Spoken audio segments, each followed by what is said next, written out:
Yeah, you're listening to AM Ocala Live, WOCA, The Source, 96.3 FM, 1370 AM.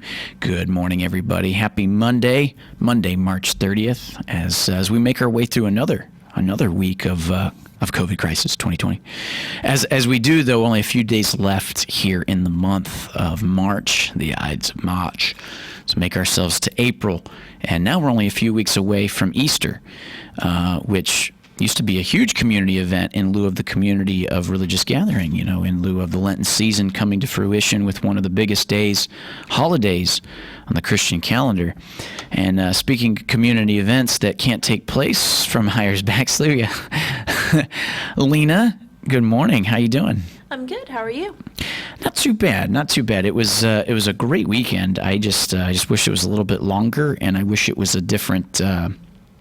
I just wish it was a different topical coming in on a Monday than more of this stuff. And for a minute there, it looked as if the conversation was going to get rolling by the end of last week to the idea of President Trump saying maybe something in lieu of Easter to get back to make a business as usual, or the best what we could. And then after yesterday, kind of pushing things now towards the end of April. And now, I keep saying to the end of April. A lot of people say, no, not till May. When we say it like that, it sounds even farther away from normalcy or something close to it. And with that, we know we've had you on the last couple of weeks, and the whole point of getting you on here was to talk about community events and everything that goes on within our community. But there really isn't a whole lot still going on in lieu of novel coronavirus COVID-19. But glad to have you here nonetheless. Well, there are a few things, updates locally that are kind of important. The first thing that came to my attention is that the SunTrans service hours are going to be changing. Yes. So that's effective today. And the services will remain operational, but bus services at the downtown bus station will begin at 7:10 and end at 6:50. And the red route departing from the health department will begin at 7:43 and end at 7:23. These changes are only temporary, but they're dependent on the recommendations being made by the CDC and the governor. So for up-to-date information, you can definitely go on their website and just kind of keep track of how the SunTrans schedule is changing if you're somebody who relies on the buses. They're doing all of this, of course, for the safety of their passengers. It's their priority. So, keep your eye on the schedule, but just know, if you had a usual route, things are changing.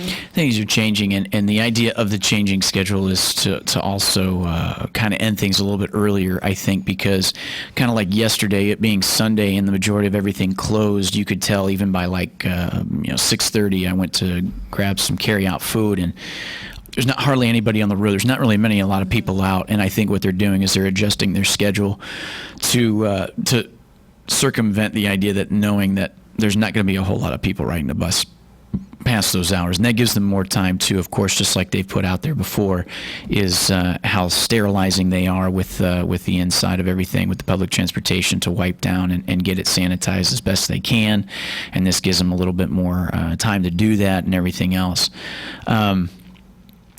So we got that's changing. So like you said, keep an eye on that. Anything else? What are you asking?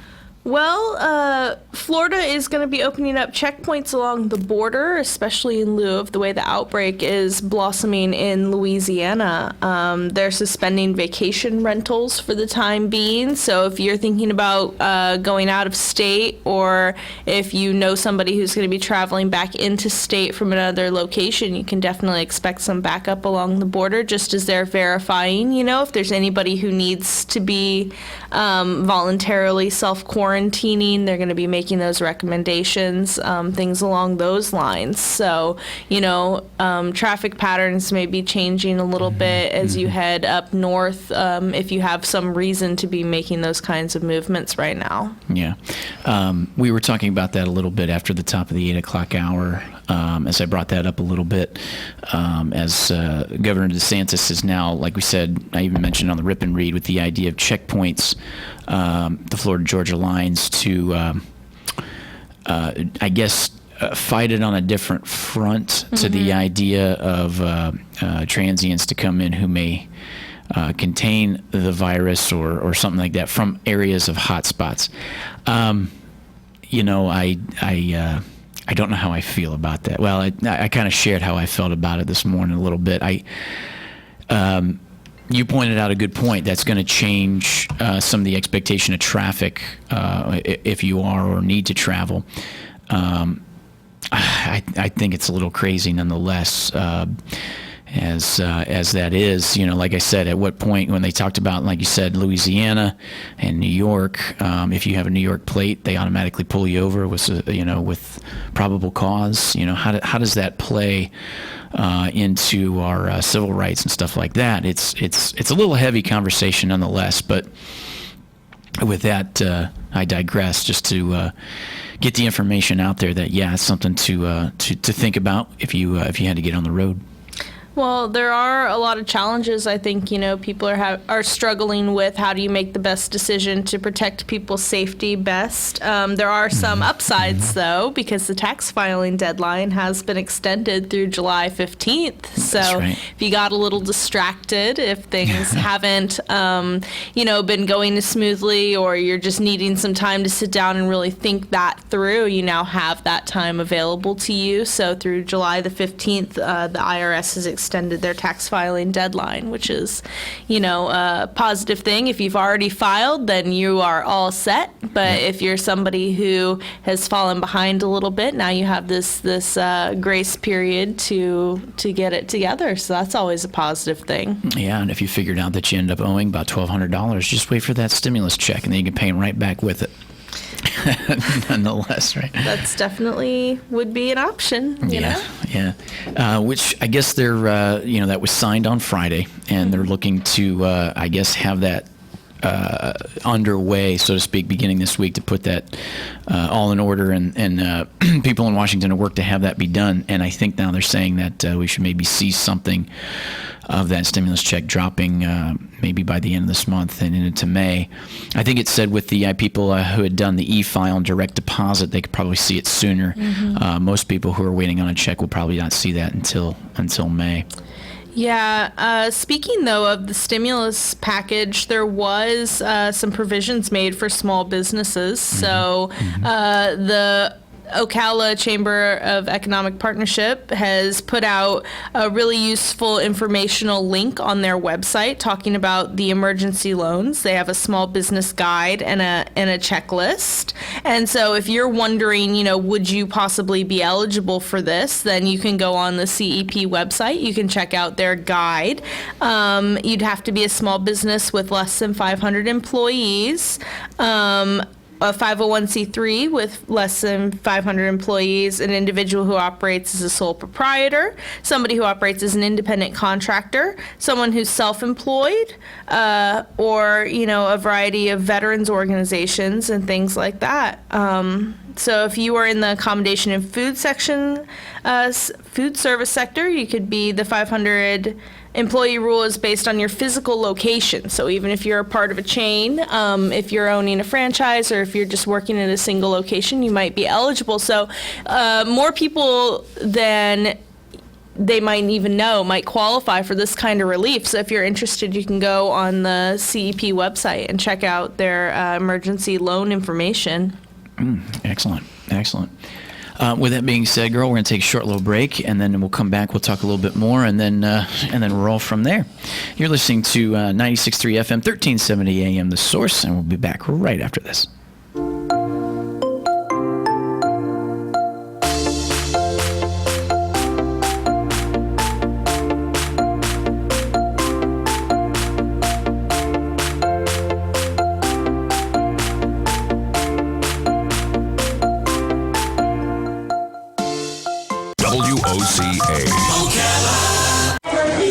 Attention passengers for Flight 1370. The plane has been delayed at its departure point and will be at least 2 hours late. We apologize for any inconvenience. Are you serious? It took us over an hour to get here, 2 hours going through security and getting our tickets, and now we have to wait another 2 hours. Yeah, it's beautiful here, but we're inside this overcrowded airport all day because the plane is stuck in bad weather. This is the last time we ever do this. When we get back, we're going to Ocala Aviation and getting our pilot's license. Yeah, we've been talking about that long enough. It's about time we did it. Then we could just fly ourselves and never have to deal with this mess again. Right. No long lines, no full body groping security, no baggage checks. Not to mention never losing your luggage. Remind me again why we haven't done that? Well, we're idiots. Oh, right. Attention all passengers for flight 1370. It looks like the plane is going to be delayed a little bit longer. The airline has lost the pilot's luggage. Isn't it time you got your pilot's license? Call Ocala Aviation today. 352-861-7484. That's 352-861-7484. Hey, you've earned it. Call today. Record high temperatures for today. It will be mostly sunny and hot. High today 88 to 91. The record of 90 from 1995. Partly cloudy and warm for the night. Low tonight 66 to 70. Patchy fog developing late and continuing into the morning tomorrow. Otherwise Tuesday will be warm with periods of clouds and sun. Wind gusts up to 25 miles per hour. Tuesday's high 87 to 91. From the Florida Weather Center, I'm Kevin Snyder. Keep up with what's going on in the downtown area with Ocala Downtown Newspaper. Delivering thousands of newspapers to businesses in the downtown area, Ocala Downtown is there to keep you informed. They even have Tom's Picks, a free referral for people who are looking for a company to do work for them. Tom's Picks will refer the company that fits your needs, and all we ask in return is that you tell them where you heard about it. It's simple. For more info, just call Tom's Picks, 352-804-1223, and pick up your copy of the Downtown Ocala newspaper today. And now read Ocala Downtown newspaper online. This is Jan from Palm Garden, and March 30th is Doctors' Day. We are so grateful for the tireless dedication and professionalism of all the doctors we work with. I'd like to single out our medical directors, Alfonso, Martinez, and Sid Clevenger, and our attending physicians, Doctors Kidambi, Panchel, and Siva, for their ongoing service to our precious residents. Join me in wishing all the fine doctors of Ocala and Marion County a happy Doctors' Day on March 30th, and thank you from Palm Garden. Shamrock Security Systems, 629-3223. Shamrock Security Systems is located here in Ocala, Florida. Shamrock Security Systems is a top-rated alarm company offering 24/7 monitoring, video surveillance, fire and flood protection. You'll sleep a little better once the job is done. Shamrock Security Systems for over 31 years. 629-3223. Get a 100% free quote from Shamrock Security. 629-3223. Are you a medical provider that doesn't like to settle for the same boring scrubs? Scrub Paradise in Ocala has a wide selection of top brand scrubs with embroidery available and the newest medical shoes and accessories. Every medical provider should look as great as the care they provide. Scrub Paradise is just off Easy Street next to Shoe Carnival in Ocala. Stop by today or give them a call at 352-873-4368. That's 352-873-4368. Broadcasting from the Paddock Mall Studios, this is WOCA, Ocala, Gainesville, The Villages, 1370 AM, 96.3 FM, The Source.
Listening to AM Ocala Live, WOCA, The Source, 96.3 FM, 1370 AM. As we're back here to round out the 9 o'clock hour to the top of the 10 o'clock hour, as we have Hiers, Baxley, Community Events. Lena in the studio.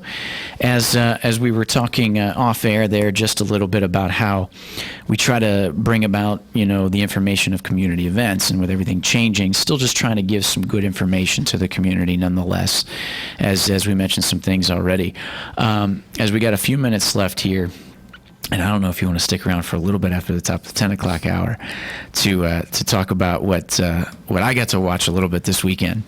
I didn't get a chance to watch, for Galen who's listening, I didn't get a chance to watch the movie Creed because I got to find which platform to get it on so I could watch it, so we can discuss that here soon. But I did get to watch Netflix original documentary, The Tiger King.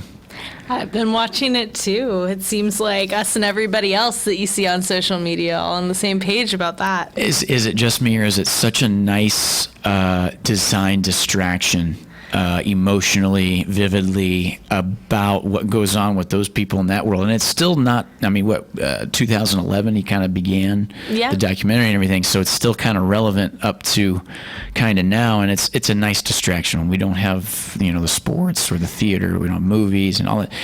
It's a little different avenue, and if you're stuck in a house and you have to binge watch something, it's become very, very popular. Well, I'm sure they're happy with the release, although I will say one of the great amenities about living in the local Ocala area, if you're around here, is you actually can still get out to the movies. The Ocala Drive In is open for business. You'll be staying in your own vehicle, so it's still practicing your social distancing, and you can still go out and you can enjoy a film right there off of 441 at the classic Ocala Drive In. It's really kind of a neat opportunity that we have that here in our community, It still is, and I think when I go back thinking about when I was a kid, is when we did that a few times during the summer in the minivan. Was we went to the drive-in, and it's always a double feature, right? Mm-hmm.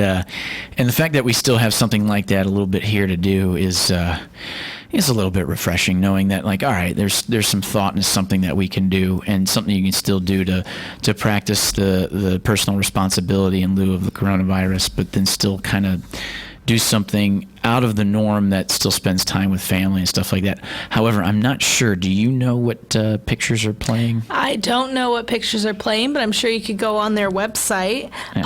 Speaking of local institutions that are trying to provide some entertainment, the Riley Arts Center is still doing their live digital broadcasts. So, if you're looking to find ways to support performers and to just get some entertainment, you can go on RileyArtsCenter.com/live and find out their schedule for their performances. That's right.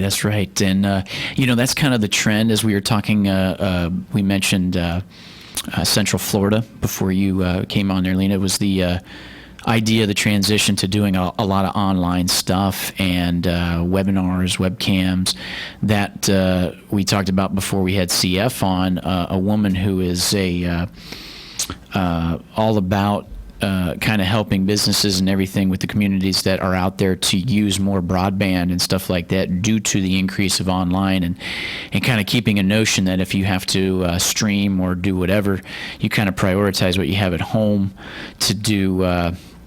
For example, you can turn off the cameras for the cats and stuff like that when you know that you're going to be using other devices and so on and so forth. And it's funny just how it's kind of always been there, but now so many more people with the transition of what we're doing to deal with the crisis is now using that platform now, and it's kind of cool that the Riley Arts Center is one of those ones that are doing it. It's good to see that they're on the cutting edge, and of course the Marion County Public School System is climbing on board as well with the first day of fully digitized learning going live for teachers on Wednesday. So teachers returned to school today with the hybrid option of working from their home to get grades finalized for quarter 3. And heading into quarter 4, they're going to have today to finalize grades. They're going to have tomorrow to get their classes planned and up and running on the teachers' web pages. So if you're wondering, what your assignments are moving forward, you're going to be checking out your individual teachers' websites on your school webpage, and you're going to be moving forward with your distance learning in that way. Having you had mentioned that at one time, you were teaching teacher yourself. How difficult is it for a lot of these teachers and everything to adapt to this stuff, to adapt to this different style? It's going to be an enormous challenge, not just for the teachers, but also for accessibility for students. It's definitely one of those things where, in a public school classroom, you're called to serve every child. And now that your ability to serve is going to be kind of mediated by these technological devices, it's going to be, a challenge of who has access, how can you accommodate the types of devices that are available. If there are no devices available, the school board's going to be working with those families on a case-by-case basis. So if you or someone is in a situation where they're struggling to get access to their public education right, then they need to reach out to the school board and have them mediate that circumstance so teachers can continue doing what they love to do for these students. Absolutely. And that's the key. Like you said, they love to do for the students. That's why they're teachers. And, everybody at some aspect has had to work harder in lieu of everything that's going on with this. And how much more work and, like you said, a little bit more of a challenge this is. I think it's important for people to, even if you don't have kids in school, is just to be aware of that and understand that, as much as we talk with the updates from Marion County Public Schools and have them in here to talk a little bit just how hard they've worked the last few weeks to try to adjust, adapt, and then still coming up with ideas that, may not always be 100%, but still ideas that are still trying to work to the end-all goal, which is, and the goal is still to educate the students and to do it the best they can. Well, and our school board does a really great job. There's a dual mission, not just of educating the students, but also of being a provider of the necessities that they need. And so the schools are doing a really good job with the grab-and-go lunches, snacks, breakfasts for students. Any student under the age of 18 has access to this right now in our county. But one of the things we don't think about is, what's filling the gaps on the weekends for these families that are in need. And the answer to that is interfaith emergency services. So if you have anything you can donate, Interfaith Emergency Services is looking for food for their Foods for Kids program that fills in those weekend gaps, and also for their food pantry for the families and people in crisis and in need who they are serving every day. And, people aren't out and about. The donations aren't flowing in the same way that they used to. And so, please think of them when you're out and about. And if you're making one of those, hopefully rare grocery stops that you're having to go and make, keep them in mind. They're accepting donations at their locations, so please, think about that. Do a little drop-off. There are a lot of needs being met by really great organizations in our town. We're very lucky, and so we got to support those institutions that are really doing the work for us. Yeah, and like you mentioned with the grab-and-go meal service, as it continues today, they've been able to serve lunch, they said here, 4,167 children. This week, the district handed out 29,000 meals to students district-wide, with the expectations of providing more of that. And, 22 schools prepare and distribute food at nearly 100 different locations. For anybody who would have any more suggestions on additional sites, they get a phone number you can call here, 352-671-7050. As we make our way towards the top of the 10 o'clock hour, stay tuned. We got some fun stuff to talk after the top of the 10 o'clock hour with Lena here. You're listening to 96.3 FM WOCA Ocala. Back after this. Fox News, I'm Chris Foster. There are 143,000 coronavirus cases confirmed in the country. That's a 66% jump since Friday. More than 2,500 people have died. President Trump tells Fox over the next 2 weeks. We're thinking that around Easter, that's going to be your spike. That's going to be the highest point, we think, and then it's going to start coming down from there. That will be a day of celebration. Social distancing guidelines from